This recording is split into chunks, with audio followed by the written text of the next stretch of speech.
plausible. An immediately observable fact was the presence of more than 1,000 soldiers at the Manila International Airport on August 21, 1983. It was evident that the military was prepared for Ninoy's homecoming.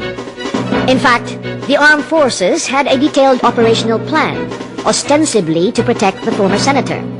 Called Oplan Balikbayan, it was conceived based on a letter sent by former Senator Salvador Laurel to then General Fidel Ramos. It was ABSICOM Chief General Luther Custodio who prepared Oplan Balikbayan upon the instructions of General Ver. Oplan Balikbayan had 4 implementing plans that covered all aspects of Ninoy's arrival. Foremost among these was Implan Alalay, which designated a boarding party composed of Lieutenant Jesus Castro, Sergeant Arnulfo de Mesa, Sergeant Claro Lat, Constable Mario Lazaga, and Constable Rogelio Moreno. Their task supposedly was to fetch Senator Aquino from the plane cabin and to turn him over to Captain Felipe Valerio, who would take Ninoy to Fort Bonifacio on board an ABSICOM van. So Oplan Balikbayan was in fact a protective plan? Supposed to be a protective plan. Unfortunately, it was not to be. And if there were no intention to kill Ninoy, 1,000 men could have prevented the assassination.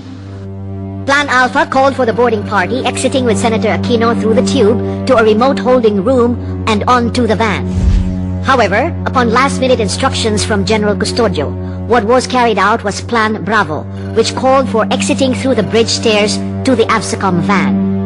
The whole scene had been carefully sanitized and orchestrated to obstruct public view of what was to transpire at the bridge stairway. But the plotters did not reckon that a handful of courageous eyewitnesses would surface just the same. The most celebrated of these eyewitnesses was the so-called crying lady, Rebecca Quijano.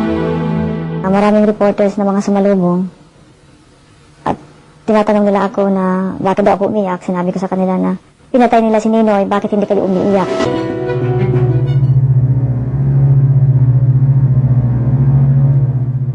Nung bumaba na, nagbukas ng pintuan, may pumasok na 3 sundalo na sabi niya, Senator, parang something pinaiimbita. Naimbitahan kayo dito. Saan tayo pumunta? Nung tumayo siya, sinudan niya lang yung mga reporters. So ginawa ko yung camera ko. Sumunod din ako para mag-pretend na reporter para makasama nga ako. So yung pagdating namin doon sa may pintuan ng airplane, bigla yung mga nakabarong, bigla kaming hinarang. So when they closed the door,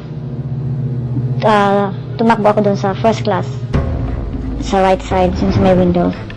So may chance ako, nakita ko yung hagdanan doon going to the tarmac. Ano yung nakita mo? Nagsilip mo doon sa bintana? Nung pamaba na si Ninoy kasama yung 3 sundalo. Pamaba na mga few steps hanggang tarmac, yun naman yung nakita kong binaril siya sa likod niya na I guess ang pangalan niya is Moreno. Quijano's testimony was corroborated by a number of airport personnel who witnessed the murder from different vantage points. Ramon Balang, a ground engineer of Philippine Airlines, had just completed his visual check of the China Airlines plane. On his way to a concrete post to get his worksheet, he noticed people going down the bridge stairs. He then heard a shot, looked toward the stairs, and saw Senator Aquino's body falling toward the tarmac.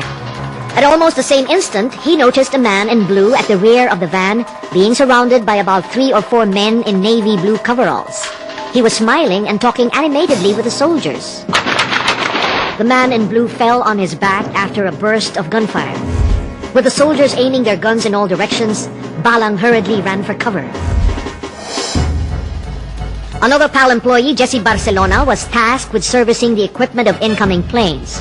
Upon reaching an area between Bay 9 and Bay 5 to get a towing tractor, he recognized Colonel Rolando Abadilla, a known Marcos henchman, talking with a man clad in a light blue PAL shirt and maong pants.